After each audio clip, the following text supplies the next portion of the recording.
ಎಲ್ಲರಿಗೂ ನಮಸ್ಕಾರ. ನಾನು ನಿಮ್ಮ ಪ್ರೀತಿಯ ಶಿವಕುಮಾರ್ ಅಳಗೋಡು.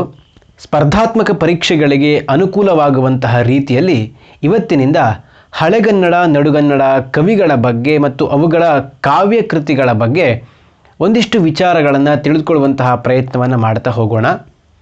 ಆರಂಭದಲ್ಲಿ ನಾವು ಹಳೆಗನ್ನಡದಲ್ಲಿ ಕನ್ನಡದ ಆದಿಕವಿ ಅನ್ನುವಂತಹ ರೀತಿಯಲ್ಲಿ ಕರೆಸಿಕೊಳ್ಳುವಂತಹ ಪಂಪನ ಕುರಿತಾದಂತಹ ಮತ್ತು ಪಂಪನ ಜೀವನಕ್ಕೆ ಸಂಬಂಧಪಟ್ಟಂತಹ ಕೆಲವು ವೈಯಕ್ತಿಕ ವಿವರಗಳನ್ನು ಇವತ್ತಿನ ಸಂಚಿಕೆಯಲ್ಲಿ ಗಮನಿಸೋಣ. ಮುಂದಿನ ಸಂಚಿಕೆಗಳಲ್ಲಿ ಪಂಪನ ಆದಿಪುರಾಣವನ್ನು ಮತ್ತು ವಿಕ್ರಮಾರ್ಜುನ ವಿಜಯದ ಕಾವ್ಯದ ಬಗ್ಗೆ ಸ್ವಲ್ಪ ಹೆಚ್ಚಿನ ಮಾಹಿತಿಗಳನ್ನು ತಿಳಿದುಕೊಳ್ಳುವಂತಹ ಪ್ರಯತ್ನವನ್ನು ಮಾಡೋಣ. ಪಂಪನನ್ನು ನಾವು ಕನ್ನಡದ ಆದಿಕವಿ ಅನ್ನುವಂತಹ ರೀತಿಯಲ್ಲಿ ಗುರುತಿಸ್ತೇವೆ. ಯಾಕೆ ಪಂಪನನ್ನೇ ನಾವು ಕನ್ನಡದ ಆದಿಕವಿ ಅನ್ನುವಂತಹ ರೀತಿಯಲ್ಲಿ ಗುರುತಿಸ್ತೇವೆ ಅಂತಂದರೆ, ಸಿಕ್ಕಿರುವಂತಹ ಕೃತಿಗಳ ಆಧಾರದ ಮೇಲೆ ಪಂಪನ ಕೃತಿಗಳೇ ನಮಗೆ ಮುಖ್ಯವಾದಂತಹ ದಾಖಲೆಯಾಗಿ ಕಾಣಿಸ್ಕೊಳ್ಳುತ್ತೆ. ಪಂಪ ಬರೆದಿರುವಂತಹ ಆದಿಪುರಾಣ ಏನಿದೆ, ಆ ಆದಿಪುರಾಣವೇ ಲಭ್ಯವಾದ ಕೃತಿಗಳ ಸಾಲಿನಲ್ಲಿ ಮೊದಲ ಕಾವ್ಯವಾದಂತಹ ಕಾರಣಕ್ಕಾಗಿ ಅದನ್ನು ಬರೆದಂತಹ ಪಂಪನನ್ನು ಕನ್ನಡದ ಆದಿಕವಿ ಅನ್ನುವಂತಹ ರೀತಿಯಲ್ಲಿ ಗುರುತಿಸುವಂತಹದ್ದು. ಹಾಗಾದರೆ ಪಂಪನಿಗಿಂತ ಮೊದಲು ಕನ್ನಡದಲ್ಲಿ ಕಾವ್ಯಗಳೇ ಇರಲಿಲ್ವೇ? ಹಾಗಾದರೆ ಪಂಪನಿಗಿಂತ ಮೊದಲು ಕನ್ನಡದಲ್ಲಿ ಕಾವ್ಯ ಕೃತಿಗಳನ್ನು ಬರೆದಂತಹ ಕವಿಗಳೇ ಇರಲಿಲ್ವೇ ಅಂತ ನಮಗೆ ಪ್ರಶ್ನೆ ಮಾಡಿದರೆ ಬೇಕಾದಷ್ಟು ಅದಕ್ಕೆ ಮಾಹಿತಿಗಳು ಸಿಗ್ತಾ ಹೋಗುತ್ತೆ. ಸುಮಾರು 9ನೇ ಶತಮಾನದ ಕಾಲಘಟ್ಟದಲ್ಲಿ ರಚನೆಯಾದಂತಹ ಅಮೋಘವರ್ಷ ನೃಪತುಂಗನ ಆಸ್ಥಾನದಲ್ಲಿದ್ದ ಈ ಶ್ರೀ ವಿಜಯ ಏನಿದ್ದಾನೆ, ಅವನು ಕವಿರಾಜ ಮಾರ್ಗ ಅನ್ನುವಂತಹ ಒಂದು ಕೃತಿಯನ್ನು ಬರೀತಾನೆ. ಆ ಕವಿರಾಜ ಮಾರ್ಗ ಅನ್ನುವಂತಹ ಕೃತಿಯಲ್ಲಿ ಅವನು ಸ್ಪಷ್ಟವಾಗಿ ವಿವರವನ್ನು ಕೊಡ್ತಾನೆ. ತನಗಿಂತ ಹಿಂದೆ ಒಂದಿಷ್ಟು ಜನ ಗದ್ಯ ಕವಿಗಳಿದ್ದರು, ಒಂದಿಷ್ಟು ಜನ ಪದ್ಯ ಕವಿಗಳಿದ್ದರು ಅಂತ ಸ್ಪಷ್ಟವಾಗಿ ಅವನು ಉಲ್ಲೇಖವನ್ನು ಕೊಡ್ತಾನೆ. ವಿಮಲ, ಉದಯ, ನಾಗಾರ್ಜುನ, ಜಯಬಂಧು, ದುರ್ವಿನೀತ, ಹೀಗೆ ಈ ಥರದ ಗದ್ಯ ಕವಿಗಳು ಮತ್ತು ಪದ್ಯ ಕವಿಗಳು ಅನ್ನುವಂಥವ್ರು ತನಗಿಂತ ಮೊದಲು ಇದ್ದರು ಅಂತ ಹೀಗೆ ಹೇಳ್ತಾನೆ. ಅಂತಂದರೆ ಇವರೆಲ್ಲರ ಕಾವ್ಯಕೃತಿಗಳನ್ನು ಈ ಶ್ರೀ ವಿಜಯ ಓದಿ ಅರ್ಥ ಮಾಡಿಕೊಂಡಿದ್ದ ಅನ್ನುವಂಥದ್ದು ನಮಗೆ ಸ್ಪಷ್ಟವಾದಂತಹ ಮಾಹಿತಿಯನ್ನು ಕೊಡ್ತಾ ಇದೆ. ಆದರೆ ಈ ಯಾವ ಕೃತಿಗಳು ಕೂಡ ನಮಗೆ ಇವತ್ತು ಲಭ್ಯವಿಲ್ಲದೇ ಇರುವ ಕಾರಣಕ್ಕೋಸ್ಕರವಾಗಿ ಪಂಪನ ಕಾವ್ಯಕೃತಿಗಳಲ್ಲಿ ಆದಿಪುರಾಣವೇ ನಮಗೆ ಮೊದಲ ಕಾವ್ಯವಾಗಿ ನಮಗೆ ಉಪಲಬ್ಧವಾಗುವ ಕಾರಣಕ್ಕೋಸ್ಕರವಾಗಿ ಪಂಪನನ್ನು ಕನ್ನಡದ ಆದಿಕವಿ ಅನ್ನುವಂತಹ ರೀತಿಯಲ್ಲಿ ನಾವು ಗುರುತಿಸುವಂಥದ್ದು. ಇದು ಬಹಳ ಮುಖ್ಯವಾದಂಥ ಒಂದು ವಿಚಾರ. ಆ ಬಳಿಕ ಇವನು ಕನ್ನಡದ ಅಗ್ರಕವಿಯೂ ಹೌದು ಅನ್ನುವಂತಹ ರೀತಿಯಲ್ಲಿ ಗುರುತಿಸಿಕೊಳ್ತಾನೆ. ಈತನ ಕಾವ್ಯಗಳು ಹಿಂದಿನ ಕಬ್ಬಗಳೆಲ್ಲವನ್ನೂ ಕೂಡ ಇಕ್ಕಿ ಮೆಟ್ಟಿದವು ಅಂತ ಪಂಪನೇ ತನ್ನ ಕಾವ್ಯದಲ್ಲಿ ಹೇಳಿಕೊಳ್ತಾನೆ. ಮುಂದಿನ ಕಬ್ಬಮೆಲ್ಲಮನ್ ಇಕ್ಕಿ ಮೆಟ್ಟಿದವು ಸಮಸ್ತ ಭಾರತಮಂ ಆದಿಪುರಾಣಮಂ ಅನ್ನುವಂತಹ ರೀತಿಯಲ್ಲಿ ಹೇಳಿಕೊಳ್ತಾನೆ.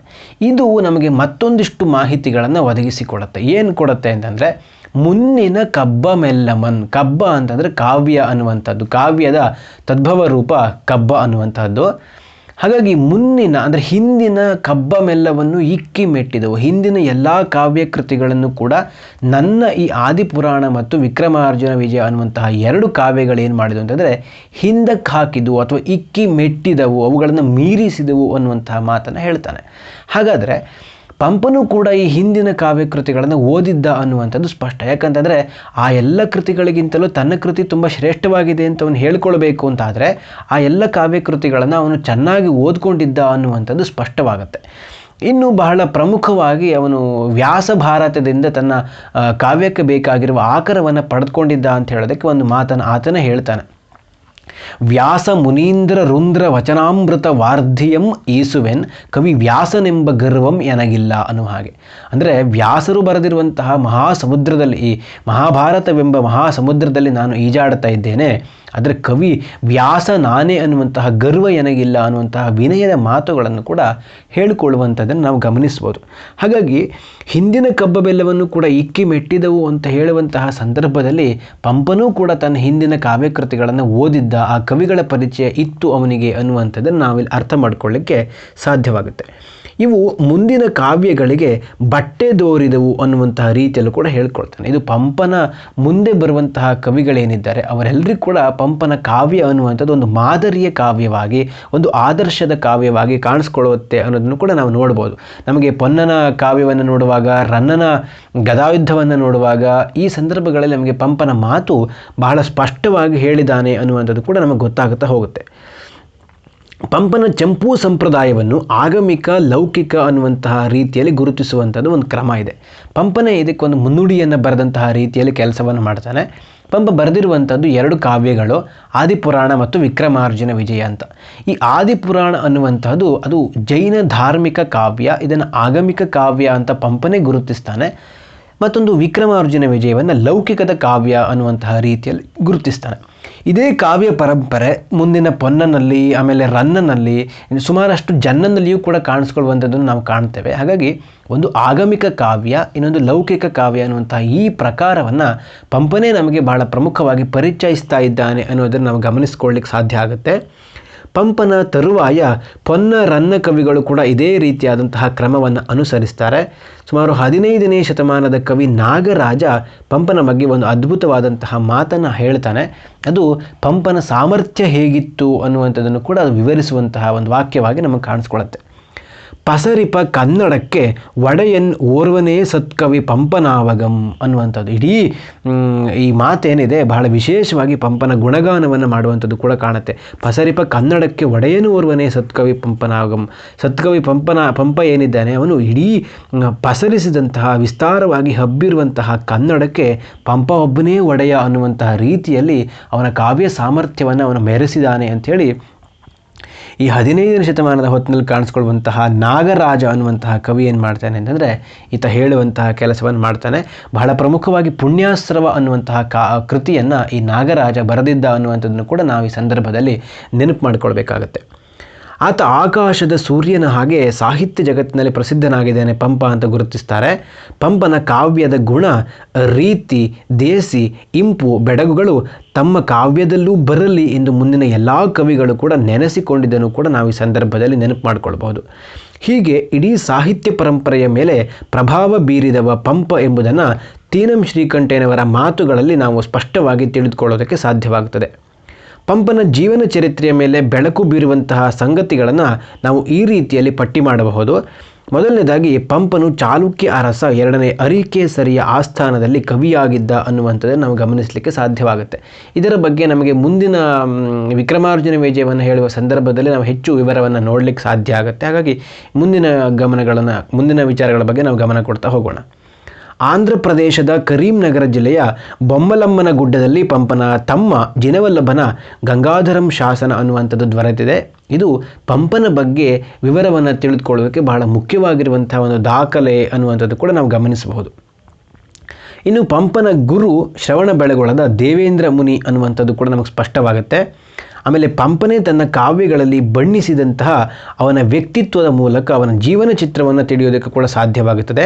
ಪಂಪನ ತಂದೆ ಭೀಮಪ್ಪಯ್ಯ, ತಾಯಿ ಅಬ್ಬಣಬ್ಬೆ, ಇವರ ತವರೂರು ಗದಗ ಜಿಲ್ಲೆಯ ಅಣ್ಣಿಗೇರಿ ಅನ್ನುವಂಥದ್ದು. ಇನ್ನು ಪಂಪನ ತಂದೆ ಆ ಭೀಮಪ್ಪಯ್ಯ ಏನಿದ್ದ ಆತ ಮೊದಲು ವೈದಿಕ ಧರ್ಮವನ್ನು ಅನುಸರಿಸ್ತಾ ಇರ್ತಾನೆ. ಆ ಬಳಿಕ ವೈದಿಕ ಧರ್ಮವನ್ನು ತ್ಯಜಿಸಿ ಜೈನ ಧರ್ಮವನ್ನು ಸ್ವೀಕರಿಸ್ತಾನೆ. ಸಹಜವಾಗಿಯೇ ತಂದೆಯ ನಂತರ ಪಂಪನೂ ಕೂಡ ಜೈನ ಧರ್ಮದ ಒಬ್ಬ ವ್ಯಕ್ತಿಯಾಗಿ ಏನು ಮಾಡ್ತಾನೆ ಅಂತಂದರೆ ಕಾಣಿಸ್ಕೊಳ್ತಾನೆ. ಪಂಪನ ಜನನ ದುಂದುಬಿ ಸಂವತ್ಸರದಲ್ಲಿ ಆಯಿತು ಅನ್ನುವಂತಹ ರೀತಿಯಲ್ಲಿ ಪಂಪನೇ ಹೇಳಿಕೊಳ್ತಾನೆ. ದುಂದುಬಿ ನಾಮ ಸಂವತ್ಸರದಲ್ಲಿ ಜನಿಸಿದವನು, ಜೊತೆಗೆ ಶ್ಯಾಮಲ ಗೌರವರ್ಣವನ್ನು ಒಂದು ರೀತಿಯಲ್ಲಿ ಗೌರವರ್ಣವನ್ನು ಹೊಂದ್ಕೊಂಡಿದ್ದವನು, ಆಮೇಲೆ ಗುಂಗುರಾದಂತಹ ಕೂದಲನ್ನು ಹೊಂದಿದವನು, ತಲೆಯ ಕೂದಲು ಅನ್ನುವಂತಹ ರೀತಿಯಲ್ಲಿ, ಹೀಗೆ ಈ ಬಗೆಯ ಕದಳೀ ಗರ್ಭ ಶ್ಯಾಮಂ ಅನ್ನುವಂತಹ ರೀತಿಯಲ್ಲಿ ಹೇಳ್ಕೊಳ್ತಾನೆ ಅವನು ತನ್ನ ಬಗ್ಗೆ ವಿವರವನ್ನು ಹೇಳುವ ಸಂದರ್ಭದಲ್ಲಿ. ಇದನ್ನು ಗಮನಿಸಿ ಪಂಪನ ಕಾಲವನ್ನು ಗುರುತಿಸುವಂತಹ ಕೆಲಸವನ್ನು ಕೂಡ ಮಾಡ್ತಾನೆ. ಈತನ ಕೃತಿ ರಚನೆಯ ಕಾಲ ಕ್ರಿಸ್ತಶಕ 941 ಅಂಥೇಳಿ ವಿಮರ್ಶಕರು ಗುರುತಿಸ್ತಾರೆ. ಈತನ ಧಾರ್ಮಿಕ ಗುರು ಶ್ರವಣಬೆಳಗೊಳ ಶಾಸನದಲ್ಲಿ ಸ್ತುತ್ಯವಾದಂತಹ ದೇವೇಂದ್ರ ಮುನಿ ಅನ್ನುವಂಥದ್ದು ಸ್ಪಷ್ಟವಾಗುತ್ತೆ. ಚಾಳುಕ್ಯ ವಂಶದ 2ನೇ ಅರಿಕೇಸರಿಯ ಆಸ್ಥಾನದಲ್ಲಿ ಪಂಪ ಕಾವ್ಯ ರಚನೆಯನ್ನು ಮಾಡಿ ಪೂಜೆ, ನೆಗಳತೆ, ಲಾಭಗಳನ್ನೆಲ್ಲ ಪಡಿತಾನೆ.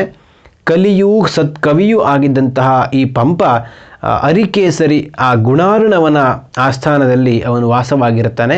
ಹಾಗಾಗಿ ಗುಣಾರ್ಣವ ಅನ್ನುವಂತಹ ಬಿರುದು ಅರಿಕೇಸರಿಗಿದ್ದರೆ ಆತನ ಆಶ್ರಯದಲ್ಲಿದ್ದಂತಹ ಪಂಪನಿಗೆ ಕವಿತಾ ಗುಣಾರ್ಣವ ಅನ್ನುವಂತಹ ಹೆಸರು ಅಥವಾ ಬಿರುದು ಪ್ರಸಿದ್ಧವಾಗಿತ್ತು ಅನ್ನುವಂಥದ್ದನ್ನು ಕೂಡ ನಾವು ಗಮನಿಸಬಹುದು. ಸರಸ್ವತಿ ಮಣಿಹಾರಂ, ಸಂಸಾರ ಸಾರೋದಯಂ, ಸುಕವಿಜನ ಮಾನಸೋತ್ತಂಸ ಹಂಸ, ಪುರಾಣ ಕವಿ ಎನ್ನುವಂತಹ ಬಿರುದುಗಳು ಕೂಡ ಪಂಪನಿಗಿತ್ತು ಅನ್ನುವಂಥದ್ದು ಗೊತ್ತಾಗ್ತದೆ. ಪಂಪನ ಪೂರ್ವೋತ್ತರಗಳು ವ್ಯಂಗ್ಯ ಮಂಡಲಕ್ಕೆ ಸಂಬಂಧಿಸಿದ್ರೂ ಕೂಡ ಅವನ ಹೃದಯ ಮಾರು ಹೋದುದು ಅಚ್ಚಗನ್ನಡ ಪ್ರಾಂತವಾದಂತಹ ಬನವಾಸಿಯ ಪ್ರಕೃತಿಗೆ ಅನ್ನುವಂಥದ್ದು ನಾವು ಗಮನಿಸಬೇಕು. ಬನವಾಸಿಯ ವರ್ಣನೆ ಬಂದಾಗ ಮೈ ಮನಗಳನ್ನೆಲ್ಲ ಪುಳಕಿಸುವಂತಹ ರೀತಿಯ ಬರವಣಿಗೆಯನ್ನು ಮಾಡ್ತಾನೆ ಪಂಪ.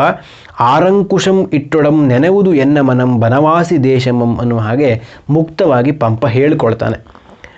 ಪಂಪನು ಎಲ್ಲಿಯೇ ಹುಟ್ಟಿ ಬೆಳೆದಿರಲಿ ಬನವಾಸಿಯ ಮಲೆನಾಡಿನಲ್ಲಿ ಅವನ ಜೀವಮಾನದ ಸಾರವತ್ತಾದ ಭಾಗ ಕಳೆದಿರಬೇಕು ಅನ್ನುವಂತಹ ರೀತಿಯಲ್ಲಿ ಅಭಿಪ್ರಾಯ ಪಡ್ತಾರೆ. ಅವನ ಮನಸ್ಸನ್ನು ತಿದ್ದಿ ಕವಿತಾಶಕ್ತಿಯನ್ನು ಸ್ಫುಟಗೊಳಿಸಬೇಕು ಅನ್ನುವಂತಹ ರೀತಿಯಲ್ಲಿ ತೀನಂ ಶ್ರೀಕಂಠಯ್ಯನವರು ಅಭಿಪ್ರಾಯ ಪಡ್ತಾರೆ. ಪಂಪನ ಕಾವ್ಯ ಭಾಷೆ ಪುಲಿಗೆರೆಯ ತಿರುಳ್ಗನ್ನಡದ ರೀತಿಯಲ್ಲಿತ್ತು ಅನ್ನುವಂಥದ್ದು ನಮಗೆ ಗೊತ್ತಾಗ್ತದೆ. ಅವನ ಶೈಲಿ ಹಿತ ಮಿತ ಮೃದು ವಚನ, ಅವನ ಪ್ರಸನ್ನ ಗಂಭೀರ ವಚನ ರಚನಾ ಆ ಚತುರ ಏನಿದೆ ಅದು ಪಂಪನ ಕಾವ್ಯಗಳು ಬಹಳ ಪ್ರಮುಖವಾಗಿ ಆದಿಪುರಾಣ ಮತ್ತು ಪಂಪಭಾರತ ಅನ್ನುವಂತಹ ರೀತಿಯಲ್ಲಿ ಗುರುತಿಸ್ತಾರೆ. ಪ್ರಸನ್ನ ಗಂಭೀರ ವಚನ ರಚನಾ ಚತುರನಾದಂತಹ ಈ ಪಂಪ ಏನಿದ್ದಾನೆ ಆತ ಬರೆದಿದ್ದು ಈ ಎರಡು ಕಾವ್ಯಗಳು. ಅದು ಪಂಪಭಾರತ ಅನ್ನುವಂತಹ ಹೆಸರು ಕೂಡ ಇದೆ ವಿಕ್ರಮಾರ್ಜುನ ವಿಜಯಕ್ಕೆ, ಮತ್ತು ಸಮಸ್ತ ಭಾರತ ಅನ್ನುವಂತಹ ಇನ್ನೊಂದು ಹೆಸರು ಕೂಡ ಇದೆ. ಹಾಗಾಗಿ ಸಮಸ್ತ ಭಾರತ, ಆಮೇಲೆ ಪಂಪಭಾರತ, ವಿಕ್ರಮಾರ್ಜುನ ವಿಜಯ ಎಂಬ 3 ಹೆಸರುಗಳನ್ನು ಕೂಡ ಗುರುತಿಸ್ಲಿಕ್ಕಾಗತ್ತೆ. ಆದಿಪುರಾಣ ಅನ್ನುವಂಥದ್ದು ಮತ್ತೊಂದು, ಆತನ ಆಗಮಿಕ ಕಾವ್ಯ ಅನ್ನುವಂಥದ್ದು. ಹಾಗಾಗಿ ಈ ತನ್ನ ಕಾವ್ಯದಲ್ಲೇ ಹೇಳ್ಕೊಳ್ತಾನೆ.